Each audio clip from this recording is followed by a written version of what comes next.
wabarakatuh. Waalaikumsalam warahmatullahi wabarakatuh. Masih semangat semuanya? Masih. Ya. Biasa kalau semangat itu ditandai dengan yel-yel gitu ya. Ya, jadi kalau saya bilang halo, jawabnya Hai. halo, hai. Halo. Halo. Hai. Halo. Halo, halo, hai. Hai. Hai, hai, halo. Hai. Oke, sudah fokus. Terima kasih. Tepuk tangan untuk kita semua. Ya, saya punya kesempatan untuk menceritakan kepada Anda semua. Ini sepertinya orang-orang lama dan baru ya di Kampung Cilimus. Masa Anda sudah lama lagi di sini, tapi baru ditampilkan pada kegiatan hari ini. Mungkin ini salah satu cara kantor ini untuk regenerasi ke depan. Ya, karena bagaimanapun juga yang muda-muda harus siap ya melanjutkan perjuangan yang barangkali sudah dirintis oleh Kang Tony dan kawan-kawan. Nah, pada hari ini saya ingin menyajikan tentang pembuatan naskah video dokumenter dokumenter sejarah di Desa Cisaat, Subang, Jawa Barat. Nah, Anda mungkin sering nonton di YouTube gitu ya, sering nonton televisi, banyak sekali video-video itu menjadi sesuatu yang ditayangkan. Ya, jadi kalau sekarang orang lambat laun beralih daripada membaca ke arah video, itu suatu keniscayaan. Ya, Anda barangkali semuanya punya akun TikTok, barangkali gitu ya. Dan ketika membuat akun TikTok, barangkali yang Anda ingin tampilkan adalah sesuatu yang menarik agar orang mau melihat itu. Nah, bagaimana dengan mengenalkan sejarah kepada masyarakat sekitar? Ya, itu berbeda. Kalau di TikTok yang ramai itu biasanya yang berbedanya dalam arti punya sesuatu yang orang lain senang menontonnya. Ya, makanya banyak yang joget-joget yang aneh-aneh, bikin tayangan kalau bisa yang pakai kan ada giveaway-nya, ya, atau bisa bikin kuis yang langsung ada hadiahnya, itu lebih banyak yang nonton. Atau misalnya Anda melakukan prank, ya, itu banyak yang nonton juga, hal seperti itu. Nah, sejarah nggak bisa di prank. Ya, sejarah bukan bagian yang di-prank, tapi sejarah merupakan sesuatu yang berasal daripada data dan fakta. Nah, membuat dokumenter sejarah itu sebenarnya sama dengan dokumenter yang lain. Ya, saya pernah ngobrol-ngobrol dengan Mas Oscar Matulo, itu yang bikin video dokumenter tentang 12 Mei. Dia bilang sebenarnya sederhana, yang paling gampang dilakukan adalah mengabadikan apa yang kita lihat. Ya, sesuatu yang menarik itu kadang-kadang nggak menarik pada waktu kita lihat, tetapi ketika orang menontonnya menjadi menarik. Ya, misalnya video apa? Video orang sedang makan itu biasa. Tapi ketika dia sedang makan, di belakangnya ada seorang pengemis yang kelaparan, dia makan makanannya bertumpuk sangat banyak, dan orang kemudian melihat video itu sebagai sesuatu anomali yang kontras, yang satu kenyang, yang satu lapar, itu menjadi sesuatu yang viral. Nah, itu awalnya ketika bikin video itu mungkin nggak berasa gitu ya, baru videonya viral belakangan. Anda lagi jalan-jalan, orang jalan biasa difoto atau divideokan. Tapi begitu Anda jalan di belakang ada kuntilanak, itu jadi viral. Ya kan gitu. Jadi ada daya tariknya. Nah, sejarah pun sebenarnya yang lebih menarik kalau Anda nonton di video-video, itu kalau punya nilai viral. Ya, kalau punya nilai yang sifatnya kontroversi. Ya, misalnya apa? Majapahit kerajaan Islam, itu viral. Ya, atau misalnya Fatihullah ternyata seorang muslim, itu viral. Ya, benar atau salah kadang-kadang kalau viral itu urusan belakangan. Ya, makanya ketika ada viral misalnya seorang ustadz mengatakan Fatihullah adalah seorang muslim, ternyata keluarganya Thomas Matulesi masih pada hidup. Kemudian mereka komplain. Ya, mereka bilang ini kami keluarganya dan marga kami Matulesi adalah seorang Protestan. Ya, jadi barangkali yang paling paham kondisi tentang benar atau tidaknya adalah masyarakat itu sendiri. Nah, Anda semua sebagai orang Kampung Cilimus, kawasan Desa Cisaat yang paling ngerti sebenarnya kawasan Cisaat. Ya, jangan sampai ketuker-tuker gitu. Jadi jangan sampai orang luar barangkali yang memberikan informasi terlebih dahulu. Nah, kecuali informasi-informasi yang perlu diklarifikasi. Ya, lewat di arsip nasional. Itu bisa jadi orang Jakarta atau orang di luar Kampung Cisaat lebih mengerti terlebih dahulu karena dokumennya ada di Jakarta. Tapi yang berdasarkan kepada tradisi di sini, Anda lebih tahu. Ya, tentang yang pati misalnya, Anda lebih tahu. Ya, Gunung Cinta, mungkin Anda lebih tahu dari kecil sudah diajak main tak umpet sono. Ya, barangkali main larian, cara menanam nanas nggak perlu diajarin, Anda sudah dari kecil sudah diajarin gitu ya. Nah, ini nilai-nilai penting dokumentasi. Jadi menyajikan informasi sifatnya faktual. Ya, jadi Anda harus tahu kapan sih ada rumah gua Jagernek. Pernah kan di situ? Ya, kalau mungkin tempat itu kan ada jalanan panjang, sampingnya kebun teh, ada kawasan rumah. Nah, itu kalau pagi-pagi banyak juga anak muda pacaran di situ. Ya, yang ketawa pasti pernah itu. Ya, nah itu dia. Ya, jadi memberikan pengetahuan yang lebih serius sebenarnya kalau sejarah ketimbang yang biasa-biasa. Nah, jadi kita harus merekam sesuatu yang namanya nilai sejarah di dalamnya. Nah, ini saya ingin mengambil contoh. Tadi sudah dikatakan oleh Pak Marudin, saya kira saya tidak ulang lagi.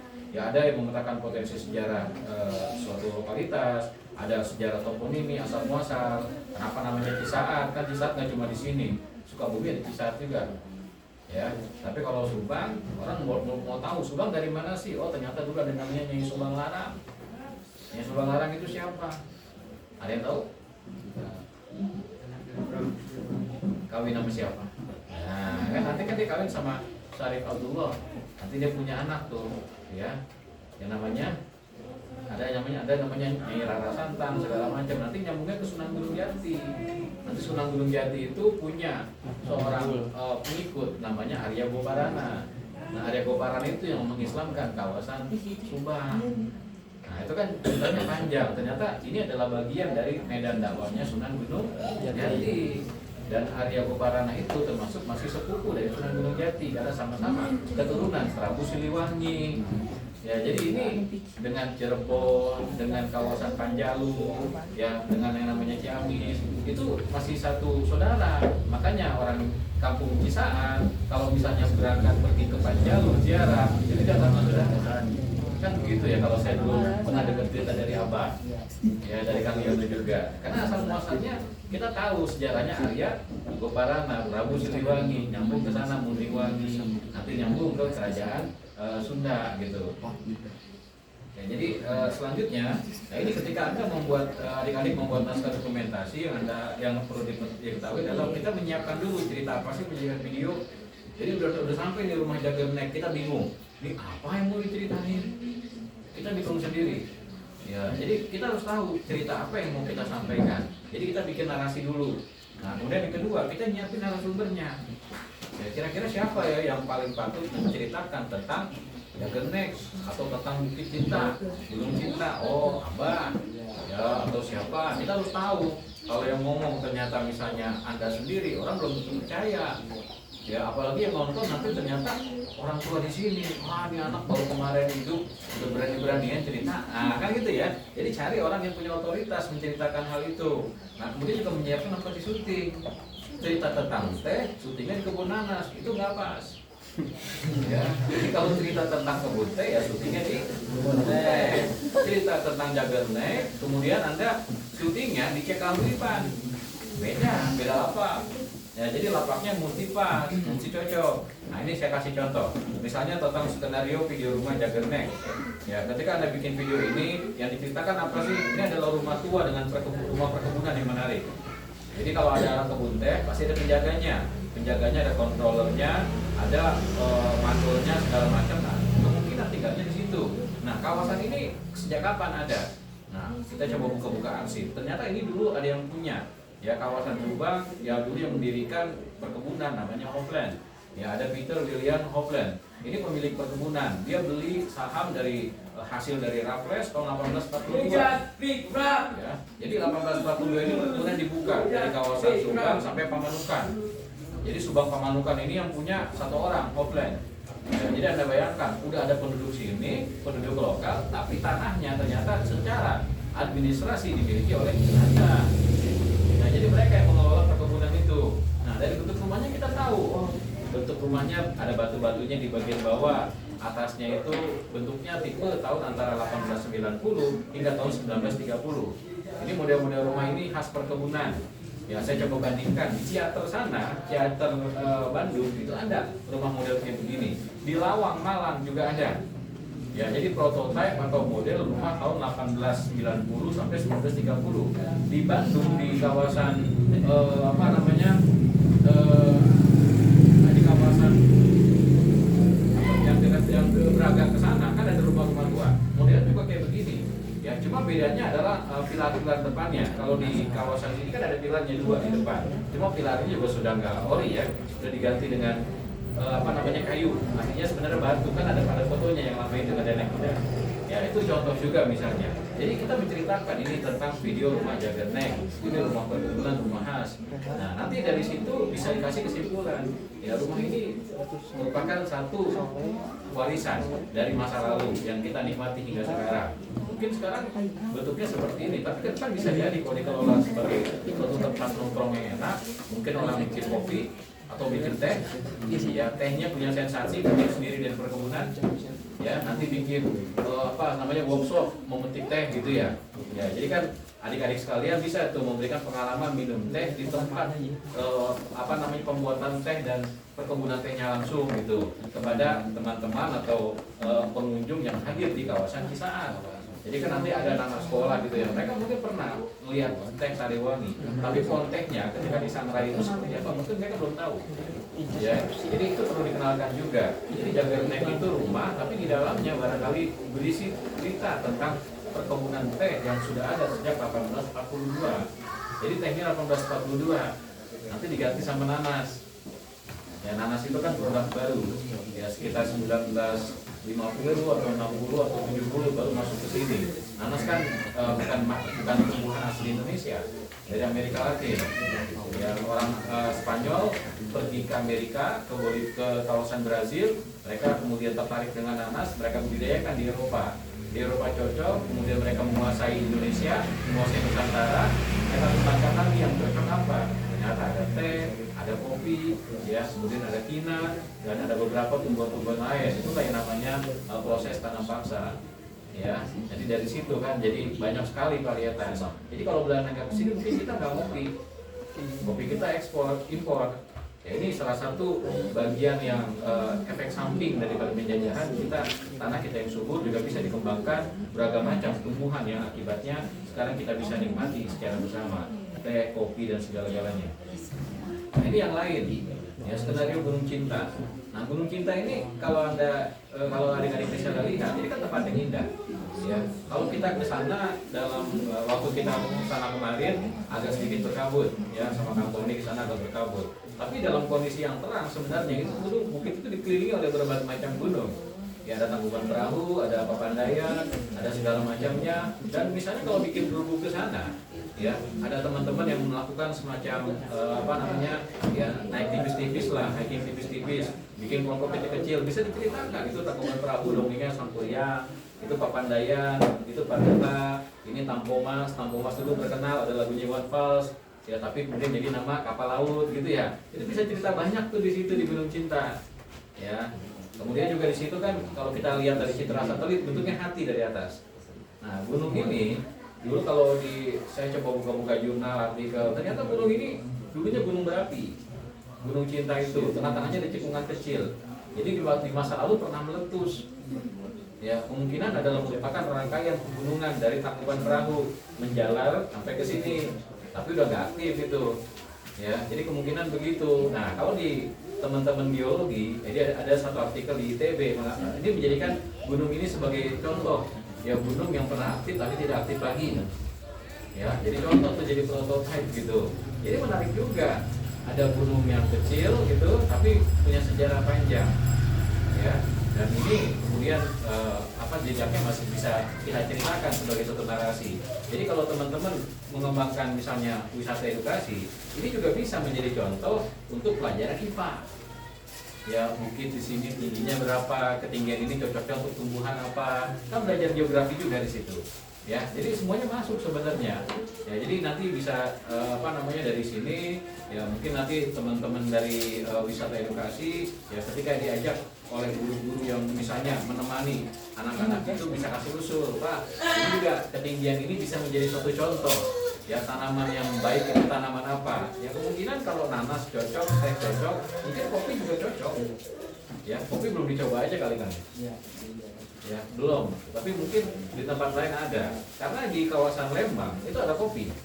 Ya di Bandung ada pabrik yang namanya Aroma.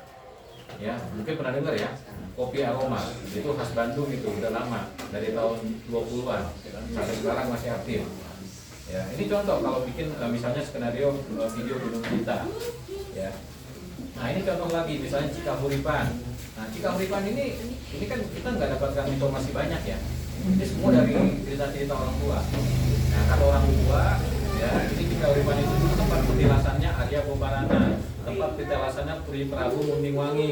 Mundingwangi ini sebelum Siliwangi. Ya, kemudian ada Prabu Siliwangi dan Prabu Kian Santang. Kian Santang ini anak daripada Prabu Siliwangi. Ya, jadi ini termasuk ya apa namanya kan Nyi Rara Santang itu emaknya dari Sunan Gunung Jati. Ya, dia punya abang namanya Pangeran Cakrabuana. Dia punya adik Kian Santang ini yang Cakrabuana yang mendirikan keraton di Cirebon. Nah, nanti keraton itu diserahkan kepada Sunan Gunung Jati. Nah, Kian Santang ini jadi penguasa di tanah Sunda. Tapi dia kemudian memilih tidak mau jadi raja, memilih mengislamkan kawasan Tatar Sunda, mengikuti Prabu Siliwangi, ya mengikuti Nyai Rara Santang. Nanti Rara Santang itu menikah dengan Syarif Abdullah. Ya, kalau dalam naskah klasik katanya nikahnya dengan Sultan Hud di Mesir. Ya, Sultan Hud itu sebenarnya nama lain. Hud itu bukan di Mesir sebenarnya, tapi bagian dari dinasti Fatimiyah yang berkuasa sampai ke India. Ya, jadi sebenarnya dari India. Jadi dia masih keturunan dari Abdul Malik. Abdul Malik Azmat Khan bin Abdul Fatih bin Muhammad Sahib bin Bad. Nanti nyambung ke Imam Ahmad bin Isa al-Muhajir di Hadramaut. Nyambungnya begitu. Jadi Sunan Gunung Jati dari jalur bapaknya merupakan keturunan dari Hadramaut, dari ibunya keturunan Prabu Siliwangi. Nah ini pernah nyampe di mana? Cikauripan. Ya, jadi pernah melakukan membuat petilasan. Petilasan itu ngapain sih? Nongkrong, ngaso. Ya, dia sedang melakukan bermunajat kepada Allah. Ya, dia sholat di situ, dia berzikir di situ. Sehingga daerah itu menjadi tempat yang keramat. Jadi kalau di Ka'bah ada Hijr Ismail, ya, ada tempat-tempat keramat, ada Raudhoh. Nabi kalau berdoa itu di Raudhoh. Nah mungkin kalau di Indonesia petilasan itu tempat dulu orang-orang tua kita melakukan tirakat. Ya modelnya seperti itu. Nah dulu bahkan kan kabarnya di situ kan airnya di Cikauripan enak ya. Ya, katanya lebih segar gitu ada mata airnya. Nah kabarnya kalau menurut cerita Lisa itu dibuat apa namanya disiramkan oleh Kian Santang. Ya entah dia naik hajinya kapan. Kalau dulu kan nggak pakai nunggu 30 tahun. Ya kalau zaman dulu kan nggak nunggu 30 tahun ya. Yang penting punya kekuatan finansial, punya kesabaran untuk bisa berangkat haji dengan cara naik kapal laut. Pulangnya mungkin katanya bawa air zam-zam. Airnya itu disiram di Cikauripan. Maka namanya juga air Cikaputihan. Nah itu kan contoh saja dongeng. Ini boleh nggak disebarkan seperti ini? Nah sebagai suatu sejarah nggak masuk akal. Ya perjalanan dari Mekah ke sini aja udah susah. Bawa air jam-jam untuk disiram, berapa banyak air jam-jam yang mau dibawa? Ya kan nggak masuk akal ya. Ya sekarang aja kalau kita mau bawa air jam-jam naik pesawat aja dibatasin. Ya jadi maksudnya apa kalau begitu? Mungkin bukan air zam-zamnya. Air zam-zam sebagai contoh saja. Ya kesucian. Ya air di mana-mana punya suatu kriteria yang bisa digunakan wudhu, cuma sederhana, tohir wa mutahhir, air yang suci dan menyucikan, jadi air wudhu. Ya jadi lebih daripada 2 pula. Ya jadi di atas pulatain, di atas 2 pula itu bisa dipakai buat wudhu, bukan istiqmal, bukan air yang udah kecampur dengan yang kita pakai. Ya jadi maksudnya apa? Itu air suci yang penting bisa dipakai wudhu. Maka kemudian oleh Kian Santang disucikan. Ya, dan itu sebagai suatu dongeng, kalau gitu boleh nggak kalau sebagai suatu dongeng? Dongeng boleh-boleh saja, tidak masalah. Orang Padang bisa menceritakan tentang maling kundang. Ya, manusia durhaka sama ibunya dikutuk jadi batu. Ya coba kalau kampungnya sampai semua jadi batu, berapa banyak batu di Indonesia? Karena kan banyak anak-anak itu melawan orang tuanya. Tapi kan nggak terulang lagi, hanya di Padang peristiwa itu terjadi kabarnya. Ya, tapi ketika diceritakan dia menikah jadi dongeng itu hantu. Orang mau datang ke pantai Padang atau ya batu. Ya tadi misalnya Pak Nurdin cerita di Eropa ada patung dewa Cupid ya, yang anak kecil itu kencing. Ya, kan cuma anak kecil kencing gitu ya, keluar keluar air itu jadi tempat menarik gitu buat destinasi. Padahal itu buatan. Ya ceritanya dibuat belakangan. Ya di Jepang ada hutan spesialis orang bunuh diri. Itu destinasi wisata. Anda mungkin pernah nonton Laskar Pelangi. Laskar Pelangi itu kan film. Ya diangkat dari kisah nyata. Tetapi destinasi wisatanya dibuat belakangan. Ya, tempat syuting itu kemudian dipatenkan. ya istilahnya diawetkan, nggak boleh diubah tempat syutingnya si Andre Hirata itu. Kemudian orang rame-rame ke sana cuma buat menapaktilasi film itu, cuma napaktilas film kok. Ya, jadi istilahnya bukan sesuatu yang sifatnya sejarah, tapi sebagai wisata orang pengen ke sana. Ya kayak Anda aja cosplay pakai baju ala Korea, itu kan napaktilas gitu, pengen seperti itu. Anda nggak bisa main bola tapi pengen kayak Ronaldo, ya mati-matian ngumpulin duit, yang ada di kaos yang ada tulisan Suta itu, yang kayak kaos Al Nassr gitu kan ya. Itu kan Anda menduplikasi, bener nggak Anda kayak Ronaldo urusan belakangan, tapi menduplikasi agar orang beli itu kan urusan yang istilahnya untuk menjadi daya tariknya. Jadi kalau buat wisata nggak masalah, ceritain aja. Ya, yang penting apa? Nanti habis dipakai ini akhirnya dipakai buat hal yang baik. Ya, dipakai untuk bersuci, untuk wudhu. Bagusnya lagi kalau kita sholat di sini 2 rakaat. Ya, sholatnya apa? Ya, kalau di waktu duha sholat duha. Kan gitu. Kalau ada hajat, sholat hajat. Ya kan ngajakin orang wudhu, ngajakin orang sholat berpahala. Ya, ya perkara tadi orang percaya enggak, itu kan bicara mengenai sesuatu yang lain lagi, tapi menghormati dengan cara yang baik itu kan sesuatu yang menjaga kearifan lokal. Nah itu saya kira hal ini tidak ada masalah untuk kita sajikan sebagai suatu bahan wisata potensi sejarah dari kawasan Desa Cisaat. Ya, jadi kita munculkan itu. Nah Sisingaan juga menarik. Ya, jadi kita punya skenario. Sisingaan itu apa sih? Ternyata Sisingaan itu merupakan simbol perjuangan masyarakat Subang untuk melawan penjajahan. Kenapa simbolnya singa? Karena singa merupakan simbol dari Inggris. Ya, kenapa Inggris? Tadi ya Raffles banyak memberikan konsesi untuk perkebunan. Perkebunan teh dijual kepada orang-orang yang berasal dari Eropa oleh Raffles. Jadi akibat Raffles inilah kemudian perkebunan ini jadi banyak, orang Belanda jadi banyak, dianggap sebagai bagian dari praktek penjajahan yang terjadi di Subang. Ya, jadi simbolnya Inggris bukan Belanda. Belanda kan gambarnya Inggris ya. Inggris kan gambarnya singa ya. Ya kan begitu. Nah, kenapa kemudian harus ditunggangi oleh anak yang sunat? Sunat itu simbol apa sih? Ya, dulu zaman saya kecil atau sebelum saya, kita sunat masih pakai pisau. Sebelum saya, sunat itu nggak pakai laser, pakai bengkong. Bengkong itu pakai sembilu, pakai bambu yang tipis itu. Jadi nggak pakai apa namanya, kalau dipotong tuh, waktu itu bayanginnya aja udah sakit ya, apalagi yang ngerasain. Dipotong pakai sembilu, seret gitu, pakai bambu. Habis itu nggak pakai antibiotik, pakai kunyit segala macem.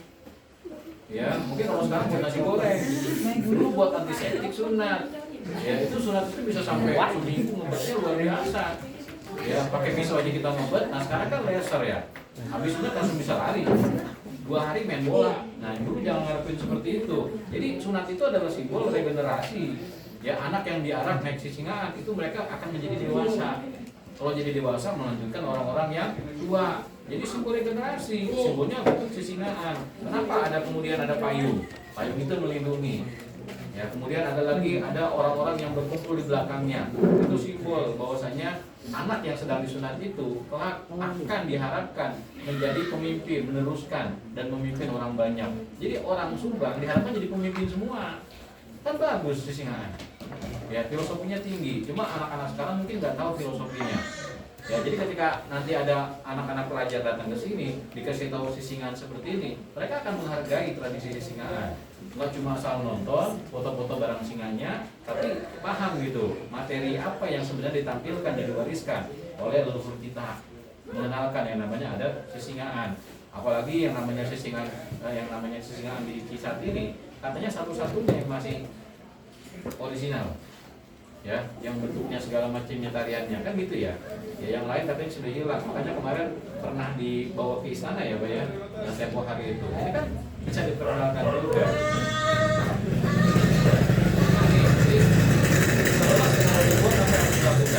Nah, kalau skenario sudah dibuat, ya skenario ini bisa berjalan dengan baik kalau ada bantuan narasumber yang informatif.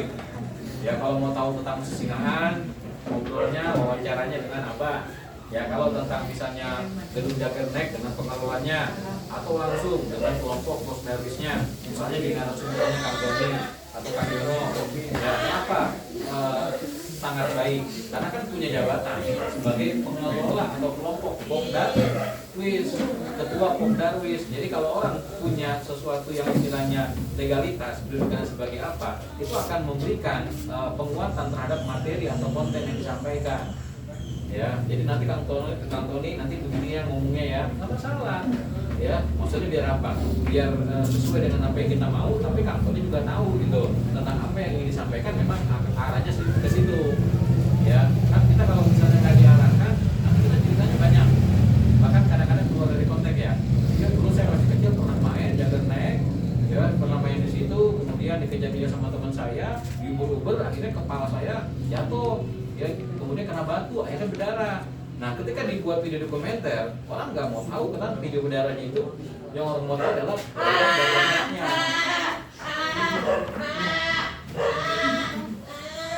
Nah ini ya. Jadi desa Cisaat ya saya kira adalah desa wisata yang dapat mengembangkan beragam potensi dan bisa dieksplorasi untuk menambah daya tariknya. Jadi ini udah desanya udah ada. Ya, Pak Sandiaga Uno sudah kesini, labelnya sudah ada desa wisata edukasi. Tinggal bagaimana dikembangkan daya tariknya ditambah. Jadi nanti ke depan barangkali dari Pak Bras tariknya ditambah. Ya saya sempat sih bikin coret-coretan, cuma ini belum selesai. Ya mungkin ke depan ya ini ya harapan saya sih bisa selesai. Ya.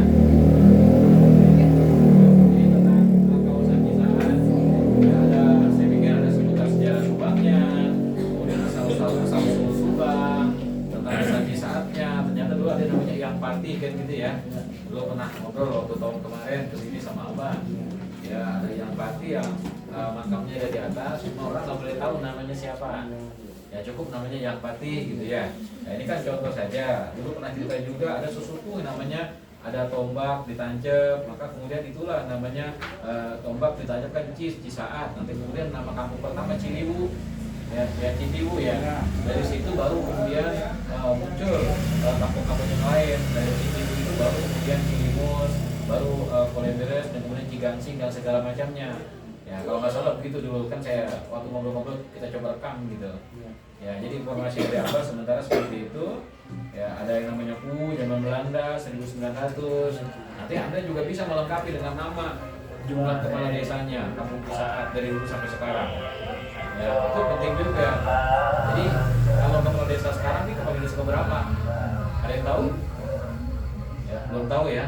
Jadi kalau dibikin urutan mungkin tahu. Oh sekarang ternyata udah 30 kali punya kepala desa. Ternyata kampung desa lebih banyak punya kepala desa daripada punya presiden. Presiden aja baru berapa kan? Baru 7 gitu ya. Oke, ini Subang Kota Nanas. Ya, Nanas ini baru, termasuk baru. Ini rumah tua Jagerneng. Ya ternyata di arsip Belanda udah ada tentang Jagerneng. Ternyata Jagerneng ini nama ini ya. Yang pemiliknya namanya Hoglan. Ya Hoglan ini ternyata dia lahirnya di Jagerneng Kurang. Ya ketika dia beli perkebunan di sini, ya dia pengen mengenang kembali masa kecil dia, mengenang tempat dia dilahirkan, dikasih nama lagi Jagerneng. Nah Jagerneng kemudian berubah nama lagi jadi Chennai, jadi Madras. Ya jadi kalau Anda pernah nonton filmnya Sarukan, Chennai Express, mungkin kalau nggak berubah nama itu dulu namanya Jagerneng Express. Ya pernah nonton Sarukan, Chennai Express? Yang Sarukan itu naik kereta, ya ketemu sama siapa? Bukan Katrina Kaif. Ya teman mainnya sama Kajol, kemudian pas dia pindah tempat, Sarukan bingung. Ketika sama-sama menggunakan bahasa Hindustan, pas pindah tempat ternyata dia pakai bahasa Malayalam. Ternyata si Kajol itu ketika pindah ke lokasi lain dengan keluarganya dia tinggal di Malayalam dan Sarukan nggak ngerti bahasa apa. Ya jadi India itu begitu dilematisnya, pindah tempat orang lupa tentang bahasa nasionalnya. Ya karena tiap daerah punya bahasa masing-masing. Indonesia nggak begitu. Kita kemana kita pergi kita punya bahasa persatuan Indonesia. Itu lebih menarik gitu. Ya, jadi dulu ada film Chennai Express. Nah itu dulu namanya Jagerneng. Ya jadi sama kayak di sini. Karena Hofland itu orang Inggris ini lahirnya di sana. Ya ternyata antara Subang dengan India dengan Inggris punya kaitan. Jadi nggak heran kalau simbol Sisingaan lawannya adalah singa. Karena singa adalah simbol dari Inggris, simbol dari dominasi penjajahan yang dipraktikkan lewat yang namanya perkebunan. Ya, jadi semuanya dapat itu tentang sejarah kawasan Jagerneng gitu ya, kawasan Subang dan segala macamnya. Ini budaya tahunan ya, kemarin habis Maulid. Ya, kemarin saya lihat juga di IG-nya Kampung Cilimus gitu ya. Ada Maulid gitu, ada pembacaan tahlil, pembacaan doa untuk para leluhur gitu ya. Itu kan sebenarnya sesuatu yang baik dan menarik juga gitu ya. Nanti kalau ditampilkan acara-acara yang lainnya lagi dan kebetulan sedang ada tamu dari luar, itu bisa ikut sertakan mereka dalam acara itu sebagai suatu tambahan untuk menjadikan Kampung Cilimus, Desa Cisaat ini menjadi banyak pilihan sebagai potret destinasi wisata yang komplit, dari wisata alam, wisata geografi, wisata sejarah, dan wisata religius. Nah, barangkali itu dari saya. Nanti silakan dipraktikkan membuat videonya. Nah, kalau ada pertanyaan silakan. Terima kasih.